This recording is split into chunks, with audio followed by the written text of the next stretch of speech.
अब है थर्मोडायनामिक्स में एक बहुत ही इंपॉर्टेंट फॉर्मूला जिसको बोलते हैं relation between CP and CV. इसे याद कर लो, ये पेपर में आता है 100%। Relation between CP and CV, this is called the Mayer's formula.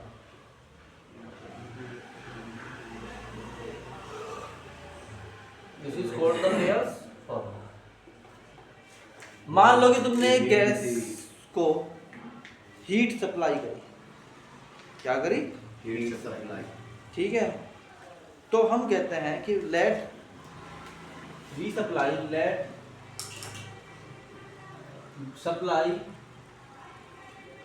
मान लो कि हम सप्लाई करते हैं क्या, heat Q to a gaseous system, to a gaseous system. हमने एक गैसियस सिस्टम को क्या करा, हीट सप्लाई करी। हम इसको हीट से सप्लाई करेंगे, वो दो तरह से करेंगे। First, keep the volume constant. अगर हम वॉल्यूम को क्या कर दें, कांस्टेंट कर दें, तो क्या होगा? ठीक, if we keep the constant volume then what will happen. तो अगर हम क्या करते हैं, वॉल्यूम कांस्टेंट कर देते हैं, तो बताओ क्या होगा।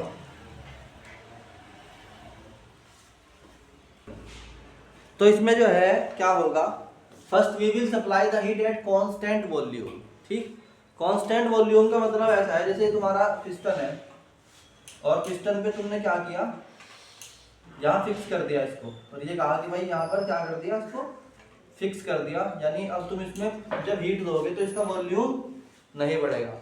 तो इसमें हम क्या करेंगे, the as heat will be supplied, as heat will be supplied, जैसे जैसे हीट क्या होगी, सप्लाई होगी, volume does not change, volume does not increase, बल्कि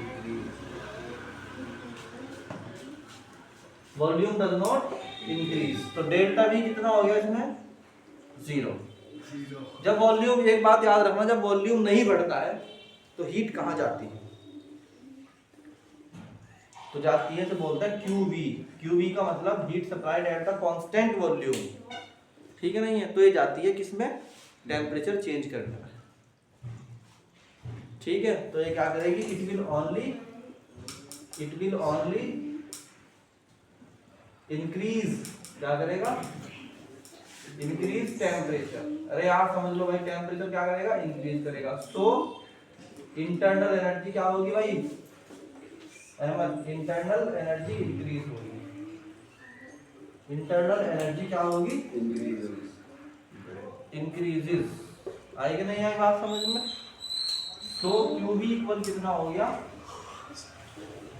ओनली डेल्टा टी चेंज होगा। क्या होगा, ओनली डेल्टा टी, और वो होता है CV delta T, NCV delta T, NCV, N moles है ना, देयर आर N मोल्स है ना ऑफ गैस। आई बात समझ में? फिर क्या है, जब सिर्फ टेम्परेचर चेंज होता है, मैं कह रहा बार बार इस लाइन को समझ लो क्योंकि न्यूमेरिकल इसके ऊपर भरे पड़े। जब तुम कांस्टेंट वॉल्यूम पर देते हो हीट तो उसे बोलते हैं QV, और QV इक्वल होता है NCV डेल्टा T के, where CV is the molar specific heat at the constant volume. समझ में आई? And delta T is the temperature change. It will be equal to delta U, यानी change in internal energy.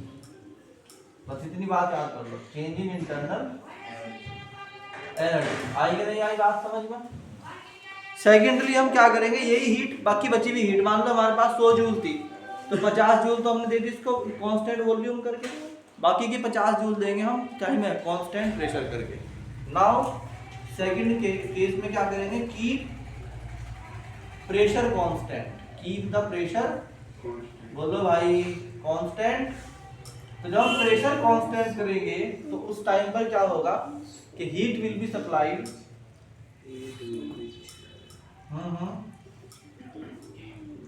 heat will be supplied at constant pressure,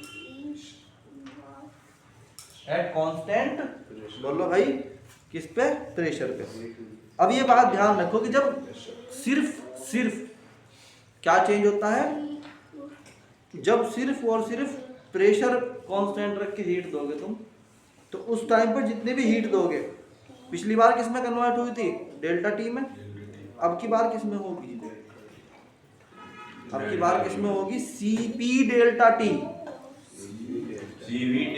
पहले बात तो formula क्या लिखा जाएगा? QV = NCP delta T. और दूसरी बात यहाँ पर जैसे यहाँ डेल्टा यू लिखा गया था, यहाँ पे लिखा जाएगा delta H, change in enthalpy. बस इतनी बात याद कर लो, चेंज इन एंथैल्पी। ठीक है नहीं है? बोलो बच्चों। तो अब जो तुमने हीट दी थी वो कितनी दी थी? टोटल हीट जो तुमने सप्लाई करी थी, total heat that was supplied was Q = कितना हो जाएगा? QV + QP। अरे बोलो भाई कितना?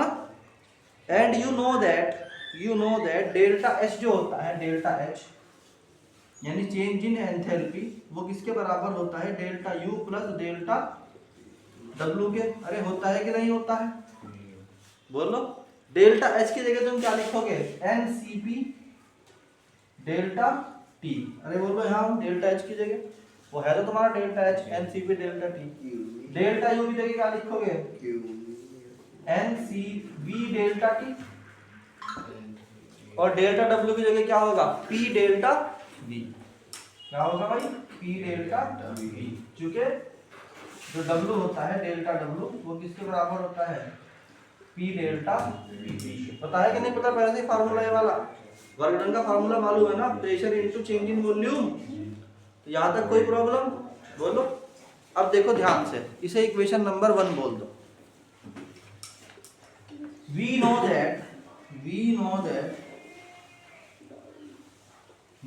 that PV बराबर होता है nRT।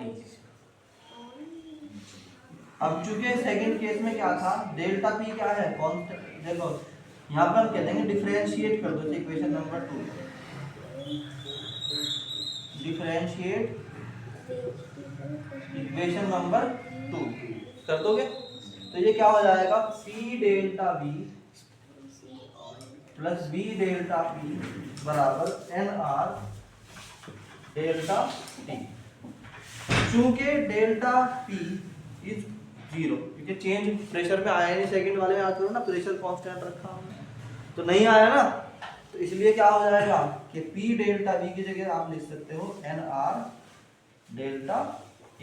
इक्वेशन नंबर 1 में क्या कर दोगे इसको? Put in equation number 1।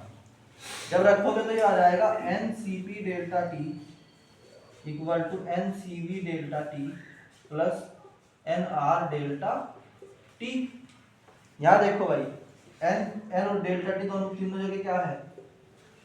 Common है कि नहीं है? सो वी कैन राइट कि Cp बराबर किसके? CV + R के। बोलो। तो यहाँ से क्या पता लगा? यहाँ लिख रहा हूं मैं, यहाँ से पता लगा कि Cp - CV बराबर R। ये इसके बाद लिखना है। यही क्या है? This is Mayer's formula. यही दिस इज क्या है भाई? ये मेयर्स, यही मेयर का फॉर्मूला। चलो यही था तुम्हारा क्या? Mayer's formula. Most important paper में आता है, 100% आता है।